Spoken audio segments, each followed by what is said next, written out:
Yeah. Um, Rian Rivera. Yeah. Good morning, ma'am. You mentioned, yeah. Hi, ma'am. Nabanggit nyo kanina na nakailang pelikula na rin kayo, no? And this is your first GL. Is that correct po? Sorry, I mistaken that. I mean, first GL ko po siya na one-on-one. Kasi the first movie I did was Pansamantala. Foursome kami doon, 3 kaming babae. So medyo ang hirap. Saan ako, ganyan. Ganun po. So dito, mas na-express ko yung sarili ko kasi one-on-one kami. Ganun po. Okay. So, ibig mo sabihin, mas better, I think, mas magandang i-express ang sarili kapag one-on-one? Is that right? I think that's, in my own opinion pa. Paano mo hinugot yung kakayanan mo to do a GL? I mean, saan mo kinuha yung inspirasyon, no? Did you watch like these GL scenes beforehand or? Actually, opo. Kasi I'm a straight woman. So, ang ginawa ko po talaga is nanood po ako ng mga inspo, ganyan. Opo. Para makatulong din sa akin sa eksena. So far, ma'am, usually since yung Gion dito, di ba? And then with Allison. Yes, with Allison. So, tingin mo alin doon yung mas mainam o mas magandang gawin para sa'yo? I don't know how to put it. Alin yung mas naging madali o naging mas maayos sa'yo? Sa lalaki, kay Gion or kay Allison?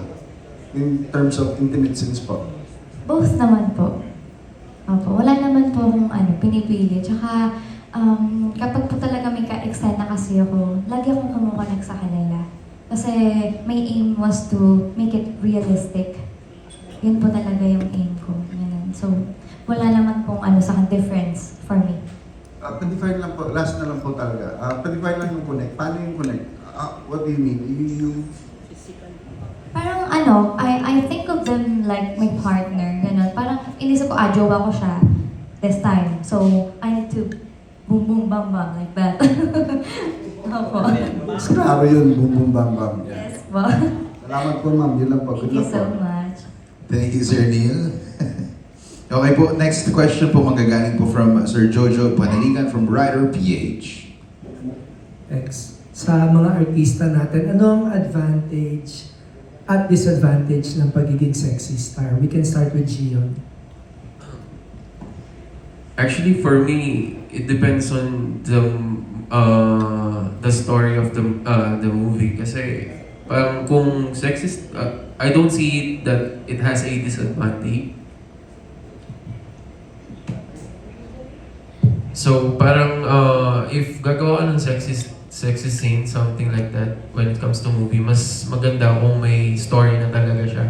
So katulad ng VMX, it's not all about sexy scene, but it's all about the main story of this movie. Ganon. Kumbaga, meron kang matututunan sa movie na to. It's not just about, kalibugan, something like that. So para sa akin, advantage kasi napopromote ka at the same time napopromote mo yung VMX. So wala kang nakikita disadvantage. Puro advantage lang because I always think on the positive side. So, ayun, yun yung para sa akin po. Sandra?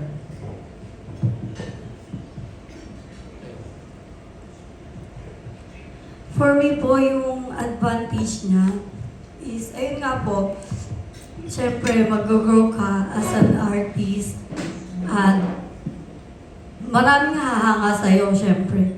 At na-idolizing ka nila kasi ang sexy mo, ganon. Yung disadvantage na lang na nakikita ko, yung iba kasi hindi nila naiintindihan na hindi lang puro pa sexy. Mayroon naman ding natututunan dito sa movie na to. Yung iba, yung disadvantage doon is nami-misinterpret nila yung for me as an artist, ganon. Like, may mga tao na huhusgahan ka talaga nila. Ganon lang. Ayun po. Rhea? For me naman po yung advantage, syempre, acting platform pa rin naman po ang VMX kahit nasa app lang siya. So, nire-recognize pa rin siya sa mainstream.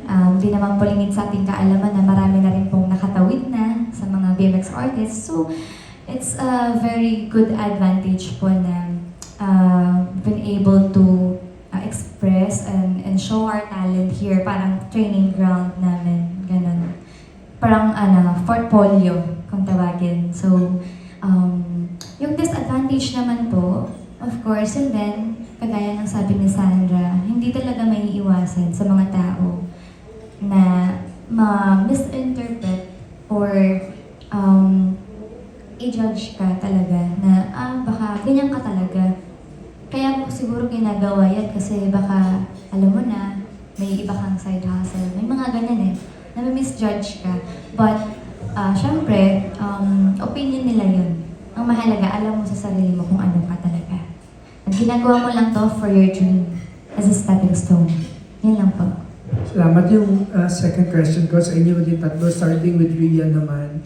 Ano ang reaction ng pamilya nyo sa trabaho nyo, and also, do you allow them to watch your movies or series? Yeah. About that thing, of course, medyo sila, kasi from wholesome, nag-switch ako into more mature role. So parang nabigla rin sila. Sila yung na-culture shock, hindi ako. So, nabigla sila, but syempre, support pa rin nila ako dahil yun, pamilya, and parang wala naman na po atang other concern. Yun lang po. Tama? Sandra?